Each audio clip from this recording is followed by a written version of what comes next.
Avira Women's Day special offer. 50% off on IUI IVF. Valid till 31st March. నేను ఇందాకే యాక్చువల్గా final అన్నాను, but నేను ఇంకొక క్వశ్చన్తో ఎండ్ చేస్తాను. ఈ క్వశ్చన్తో ఏంటి అంటే, నేను ఇప్పుడు ఫ్లైట్లో వచ్చేటప్పుడు రాజమండ్రికి ఒక పెద్ద ఆయన కనిపించారు. ఆయన రాజానగరంలో ఇంతకుముందు రిటైర్డ్ టీచర్ అట, అంటే అక్కడే ఉంటున్నారు ఇప్పుడు కూడా, రిటైర్డ్ టీచర్ అండి, గవర్నమెంట్ టీచర్. ఆయన నన్ను గుర్తుపట్టి నాతో మాట్లాడి కొంతసేపు అయిన తర్వాత ఎక్కడికి వెళ్తున్నావు అమ్మాయి, ఎవరిని కలుస్తున్నావు అని అడిగారు. ఎవరిని ఇంటర్వ్యూ చేయబోతున్నావు, ఆయనకు అర్థమైపోయింది ఎవరిని ఇంటర్వ్యూ చేస్తున్నావు అని అడిగితే నేను మీ పేరు చెప్పాను. బత్తుల బలరామకృష్ణ గారి ఇంటర్వ్యూ కోసం వెళ్తున్నానండి అనగానే ఆయన వెంటనే ఈసారి ఆయన గెలుస్తాడమ్మా అన్నారు. అంటే అవునా అండి, అంతగా నమ్మకమా మీకన్నా అంటే ఖచ్చితంగానమ్మా అన్నారు. సరే, ఇంక నేను దాని గురించి ఏమీ ప్రొలాంగ్ చేయకుండా సరే అయితే మళ్ళీ కలుస్తానంటే, అమ్మ ఒక క్వశ్చన్ ఆయన అడుగు నా తరపు నుంచి అన్నారు ఆయన. చెప్పండి సార్ తప్పకుండా అన్న. అంటే జే ట్యాక్స్ అంటే ఏంటో అడుగు అమ్మ అన్నారు. చెప్పండి సార్ మీరే జే ట్యాక్స్ అంటే, లేదు బత్తుల గారు నా మాట అడగండి మీరు అన్నారు. ఏంటి జే ట్యాక్స్? మేడం, రాష్ట్రంలో జే ట్యాక్స్ అంటే జగన్ ట్యాక్స్, మా నియోజకవర్గంలో జే ట్యాక్స్ అంటే జక్కంపూడి ట్యాక్స్. ఆయన రాజానగరం గురించే చెప్పారు. సో రాజానగరం గురించి అంటే జక్కంపూడి ట్యాక్స్. మేడం, రాజానగరం నియోజకవర్గం గురించి చెప్పాలంటే ఈ జే ట్యాక్స్ అనేది చాలా భయంకరమైన ట్యాక్స్. జే ట్యాక్స్ ఎలా ఉంటుంది అంటే జే అంటే income tax, professional tax, income tax సంపద మీద 35% ఉంటుంది మేడం, ఆదాయం మీద, బిజినెస్ మీద కాదు, ఆదాయం మీద 35% ఉంటుంది. అదే ఇదొక జిఎస్టీ ఉంటుంది మేడం. జిఎస్టీ అనేది ఆదాయం మీద కాకుండా 18% ట్యాక్స్ ఉంటుంది బిజినెస్ మీద. కానీ జే ట్యాక్స్ అనేది బిజినెస్ మీద 50% ఉంటుంది మేడం. ఈ రెండిట్లో మించి ఉంటుంది. ఎలా అంటే, రియల్ ఎస్టేట్లో ఒక పర్మిషన్ కావాలంటే ముందు సగం వాళ్ళకి ఇవ్వాలి. రియల్ ఎస్టేట్ బినామీలకు కూడా రాజానగరంలో జరుగుతున్నటువంటి రాజానగరం మండలానికి ఒక 3 బ్రదర్స్ ఉంటారు. ఆ 3 కూడా జక్కంపూడి రాజా బినామీలు. వాళ్ళ ద్వారానే చేస్తారు బిజినెస్ అంతా. మిగిలిన వాళ్ళు వెంచర్ అప్రూవల్ కావాలంటే కనీసం 50% వాళ్ళకి కమిషన్ ఇవ్వాల్సిందే. ఆ జే ట్యాక్స్ కట్టాల్సిందే. కట్టకపోతే ఎట్టి పరిస్థితుల్లో వాళ్ళ అప్రూవల్స్ ఉండవు. నెంబర్ 2, ఇక్కడ కోరుకొండ మండలంలో గాడాల్లో కూడా పెద్ద పెద్ద వెంచర్లు వేస్తారు. దాని మీద కూడా జే ట్యాక్స్ అయినా కట్టాలి, లేదా వెంచరే వాళ్ళ బినామీలకు హ్యాండ్ ఓవర్ చేసేయాలి.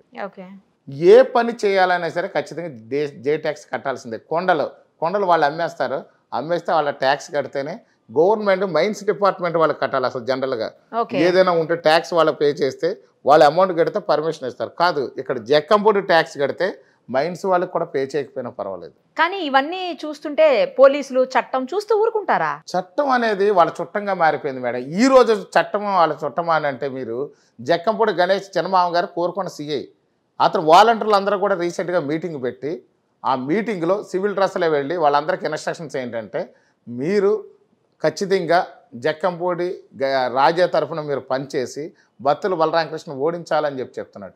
ప్రతి గ్రామంలో ఉన్నటువంటి చిన్న పెద్ద కేసులు ఉన్న వాళ్ళందరినీ పిలిచి, మీరు ఏ కారణం చేతైనా సరే ఈ కూటమికి కానీ మీరు సహకరించారంటే మిమ్మల్ని కేసులు గట్టి లోపల వేసేస్తామని బెదిరిస్తున్నాడు. ఎందుకంటే అతను చిన్నమామ, మేము ఆల్రెడీ కంప్లైంట్ కూడా చేసాం అతని మీద.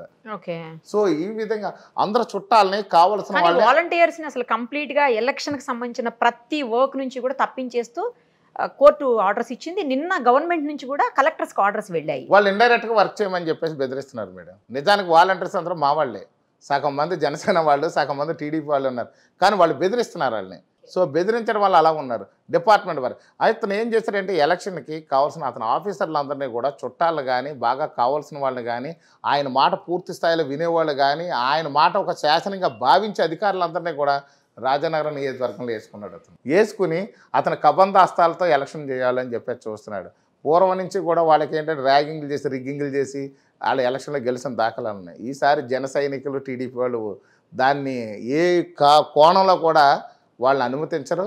వాళ్ళకంటే ఎక్కువ యుద్ధం చేయడానికి మా వాళ్ళు సిద్ధంగా ఉన్నారు. శాంతియుతమైన యుద్ధం చేసి, ధర్మ యుద్ధం చేసి, మంచి మెజారిటీతో గెలిపించడానికి టీడీపీ, జనసేన వాళ్ళు పూర్తిగా నడుం కట్టుకుని ఉన్నారు.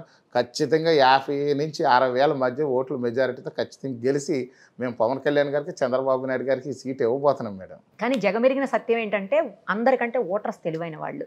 ఎవరు ఏది చెప్తున్నా, ఏది అబద్ధం, ఏది నిజం, ఎవరు మంచి, ఎవరు చెడు అని ఖచ్చితంగా వాళ్ళు బేరీజ్ వేసుకోగలరు. అవును మేడం. ఖచ్చితంగా మా రాజానగరం నియోజకవర్గంలో వాళ్ళు బెదిరిస్తున్నారు, చాలామందిని చాలా భయభ్రాంతులకు గురి చేస్తున్నారు. మీ పథకాలు తీసేస్తాము, మీకు భవిష్యత్తు ఉంచం, లేదంటే మీ మీద కేసులు, అక్రమ కేసులు పెడతాం, అట్రాసిటీ కేసులు పెట్టేస్తాం అని బెదిరిస్తున్నప్పటికి కూడా చిన్న చిరునవ్వుతో మాట్లాడి లోపలికి వెళ్ళిపోతున్నారు. కానీ మనసులో మాత్రం వీళ్ళు బెదిరింపుల వల్ల మొత్తం మారిపోయి అదే నాకు మెజారిటీగా నాకు శ్రీరామ రక్షగా మారినటువంటి పరిస్థితి రాజానగరం నియోజకవర్గం.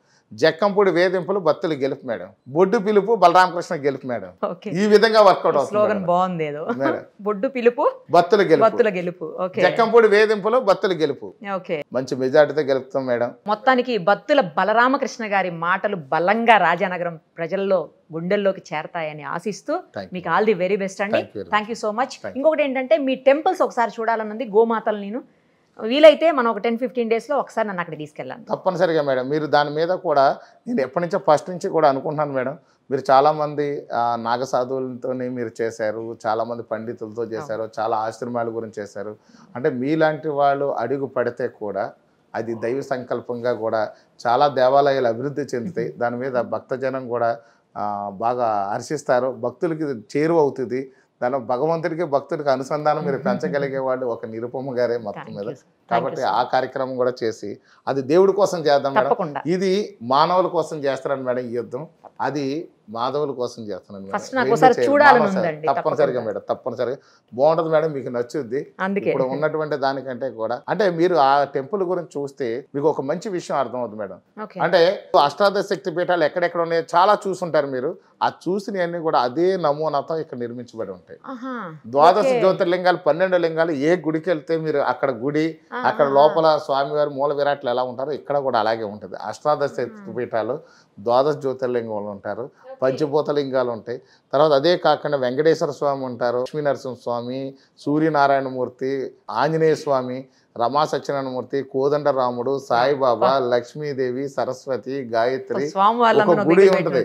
అసలు దీంట్లో మీరు ఎప్పుడు చూడనటువంటి చండికాదేవి టెంపుల్ కూడా ఉంటుంది మేడం. మహాకాళి, మహాలక్ష్మి, మహాసరస్వతి అయిన అమ్మవారు, మహాచండికాదేవి అమ్మవారి గుడి ఎక్కడ దొరకదు మేడం. మీకు ఒక రూపంతో మాత్రం హరిద్వార్లో మాత్రం ఉంటుంది మేడం, కొండ మీద.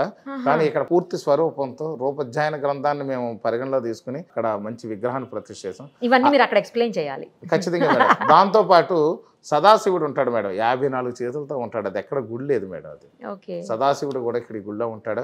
అలాగే కైలాస మానసరోవరం నుంచి కూడా ఒక స్టోన్ తీసుకొచ్చి ఒక శివలింగం, శ్రీచక్రం కూడా తయారు చేసి పెట్టండి. మీరు అన్ని రివీల్ చేయకండి, నేను అక్కడికి వచ్చి చూస్తాను. Right madam, thank you so much. Suman టీవీలో మీ పర్సనల్ అండ్ బిజినెస్ ప్రమోషన్స్ కోసం కింది నెంబర్కి కాంటాక్ట్ చేయండి.